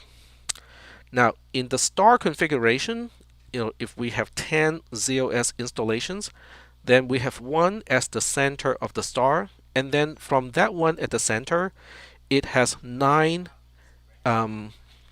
CF connections to each of the other ZOS installations. So from this perspective, every single ZOS installation is at the most 2 hops away from each other, because they go through the center of the star configuration to get to any of the other ZOS installation. So from the topology perspective, we already understand why the star topology is more efficient compared to the ring topology. But this is not even including the fact that CF is a different mechanism compared to CTC. Now the exact numbers of how CF is more efficient compared to CTC, I do not know. I have not researched into that yet. But IBM basically say, when people want to configure a GRS complex, when we use the term GRS complex, it is not related to Sysplex. It simply means we have multiple ZOS installations that need to talk to each other because they need to share resources. So IBM says, if people are considering using GRS, they should use the star configuration and not the ring configuration. That's a recommendation from IBM. Let's see. So that's what these few paragraphs are talking about. The star topology is recommended by IBM. And that's the end of the module. So this is all that I have prepared, and right on time too. But do we have any questions?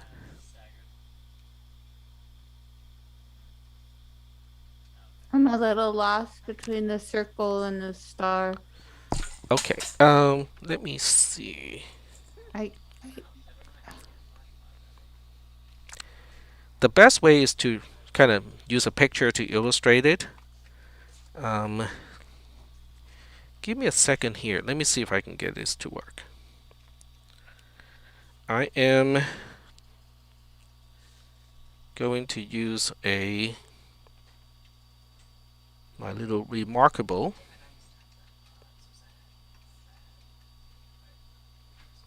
So is the star saying like if you're from uh one operating system like one and then you gotta go to six, you just jump into the middle and then go to Right. six. Yep. Okay. Yep. Exactly. But let me see if I can get this to so work. one's in the middle of the star. Yep. Exactly. Yep. Okay, I think I got it now. It's like how Jennifer just explained it. All right. But since I just got this up and running, let's see whether this works. Okay. All right. So this is a shared screen from my remarkable tablet, and I can draw on it. That's the nice thing about it. All right. So let's see if this works. Yeah, Carrie cannot see this, but I'll try my best to describe, what I'm drawing. I put my sunglasses on and I got my right eye closed, so I'm trying. Okay. Well, it's being recorded, so that means when when you have recovered, you can basically watch this portion. So we'll talk about just five ZOS installations. So with Okay. 5 installations, okay, 1, 2, 3, 4, 5. So I'm drawing 5 things, and they are not visible on the screen. Let me close this and open it again. Give me a second. There we go. And resize. There we go. Okay. So I just drew, 5 little bubbles, and then we are making a ring out of the 5 bubbles. So we have these things connected and make a circle. Like that. So in this case, if we want the longest or the maximum number of hops we need to go from one installation to another installation is 2 hops, because because in 2 hops, because remember these links are bidirectional, so instead of going in clockwise fashion, we can also go in counterclockwise fashion. So when you have 5 things in a ring in a circle, and the largest number of hops you need would be just 2 hops. In the star configuration, it will also be 2 hops, because in the star configuration, we are making a cross. So there are 4 installations, at the edge, or at the endpoints of the cross, and then 1 installation at the center of the cross. So that would also, be 5 computers. So in this case, the number of hops, would be the same, because the longest or the furthest away a installation is from another installation is 2 hops. But when we increase the number of installations, then the circle approach is not going to scale that well, because now we'll basically be increasing the number of hops to go from one installation to another installation. But the star configuration doesn't change, because you have the center, the hub, always being there. So between any two installations, you only have up to 2 hops. I got it. Okay, Yeah, excellent. this visual helped. Yeah. Thank you. Yeah, I just didn't think of using my tablet for this purpose. Now, So like if you had 10 in a circle, you would have to do multiple hops, but you could right. just add other points to the star and where it would only have 2 hops. Yep, exactly. Yep. Yep. There we go. So we are just we're doubling the number of installations. So in the star configuration, between any two installations, you still only have 2 hops. But in the ring configuration, the furthest part, when you go from this basically an installation that is all the way across on the other side of the circle, the number of hops is now increased, which means it takes longer for any communication traffic to get to the furthest installation in the ring. Right. So there's one more thing that I need to talk about, and this is kind of important, from the perspective of a system administrator. The ring configuration allows multiple sysplexes, whereas the star configuration has to be within one single sysplex. So this is a interesting restriction, on the part of a star configuration. It can only exist inside a single sysplex, but the ring configuration can actually allow communication and sharing of resources across multiple sysplexes. So that's it's noteworthy, because if you have a large installation and you have multiple sysplexes and you need to share data sets, then you don't have a choice. You have to use the ring configuration, even though it may not be the most efficient. All right, so that's the end of today's lecture. We are falling a little bit behind in terms of the topics and how much time we have left. So I'll try to pick up a little bit more, pick up the pace a little bit more in the next lecture on Monday. Okay. And then next week is the last week that I'll be teaching, unless something changes. It's also close to the final exam time for all of my other classes, so I'll be pretty much slammed after next week because of the other classes that I'm teaching. So so I'll keep you guys We're not updated. on the right schedule, huh? Sorry? Because we're not in sync with the regular college courses, right? Right, because We're kind of off kilter. Okay. yes. But fortunately, because you are a cohort, so we can basically do any type of scheduling we want, with the apprenticeship, with the apprenticeship cohorts. So we are off because you have 4 weeks before the end of the semester, and then you have 4 weeks immediately after the end of the semester. Which of those 2 weeks, two of those weeks are supposed to be dead weeks, where no classes will be taught, because summer classes don't start until at least 2 or 3 weeks after the end of the spring semester. So I'm going to keep you guys updated, in terms of who will be teaching the second 4 weeks of this class, and I'll keep that person up to date as well, of what I have talked about up to this point. All Are right. we having a midterm and a final in this class? um, Don't say that, Carrie. Oh, okay. I I never. know, Carrie. Okay, I didn't say anything. Sorry. Bye. Okay. The drug stop and she's medicated right now. well, I still need a way to assess, to show to your employer, to show to your manager and your mentor that you have learned from this class, right? So I still need some activity, to do that, because otherwise, if the state comes back, your employer comes back, or your manager comes back and say, there's no proof from ARC that you guys actually learned anything, that may not be good for you either, right?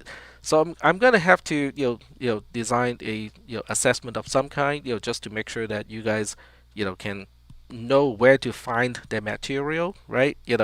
And that you have read the material, that you understand those terms. Um, so we'll still need some kind of assessment. It's just that I don't think in this case I'm gonna do a very traditional exam where you have to get everything done within a certain amount of time, like an hour or 2 hours.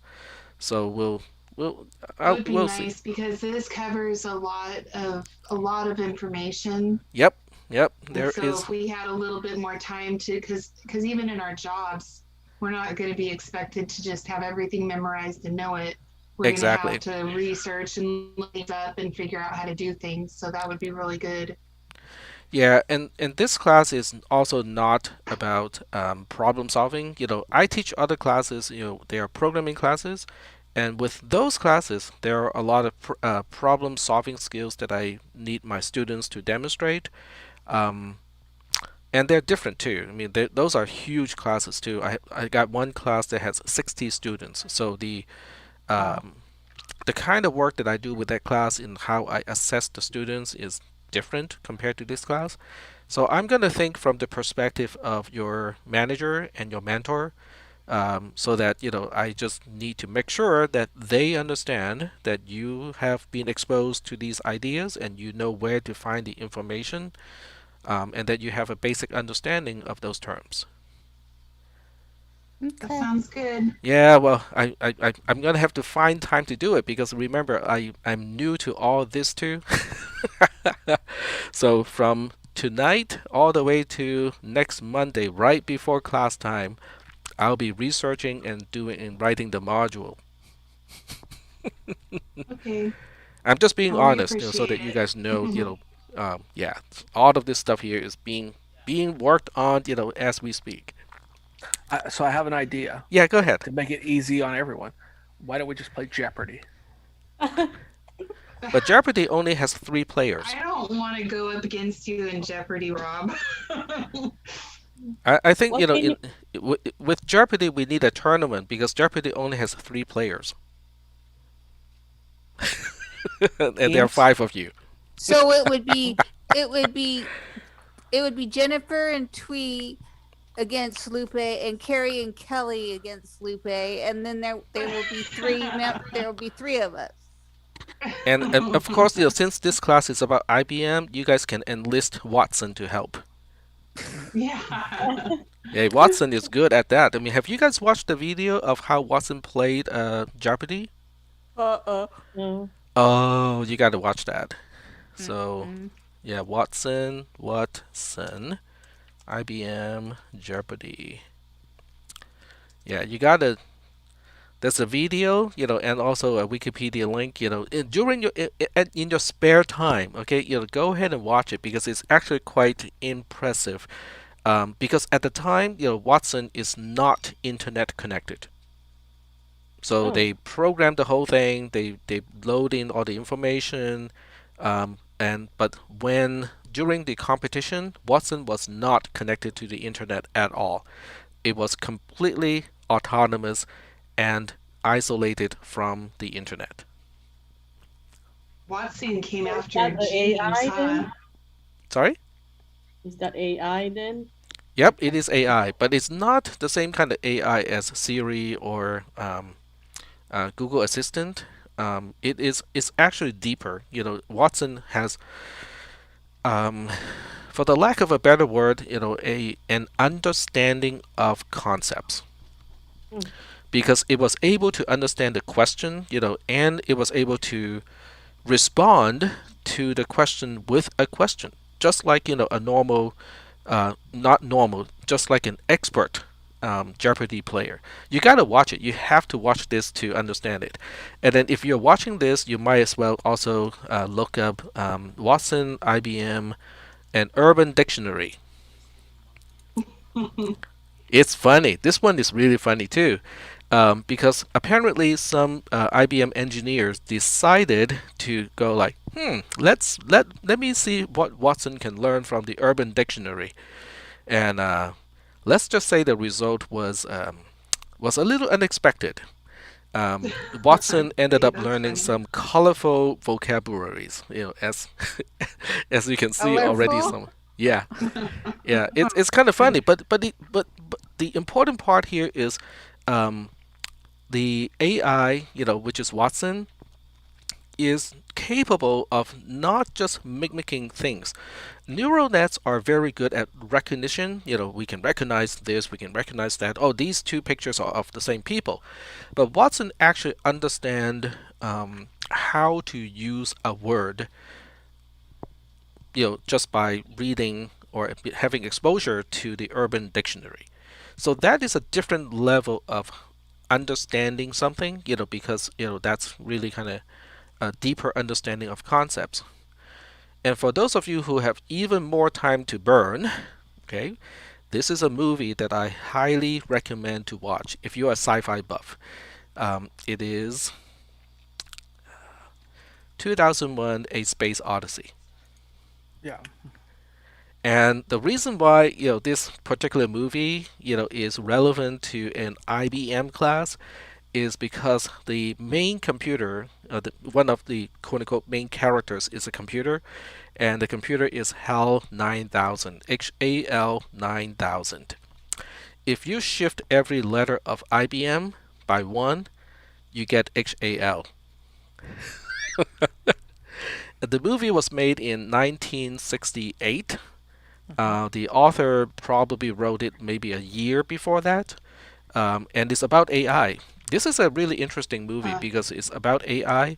It's about how an AI, was trying its best to execute what it was told to do, but what it was told to do has a contradiction. And basically, it induces psychosis, to the AI computer who's in charge of a spacecraft. um, yeah, so it's kind of interesting if you have time to spare. Maybe not within these 4 or 5 more weeks. But when you have spare time, this is an interesting movie because the author basically said, he Arthur C. Clarke is the name of the author. But basically, he anticipated that IBM would be able to make quote unquote intelligent computers by the year 2001. And we are off by a little bit. We are off by maybe about 2 decades, but it came pretty close. So it's really interesting from that perspective. All right. Interesting. Well, I'm gonna let you guys go to have your dinner and rest, and then go Don't sleep. forget to upload the link to the recording, Oh, please. right, right, right. This time I actually did record, so I do have a Thank link. you. Yeah. Thank you. Have a good night. All right. I will copy the link into the channel chat so you guys know where Thank, to find it. Okay. Yep. thank Okay. Thank you. you. Bye. All right. Bye. Bye. See Good you next week. night.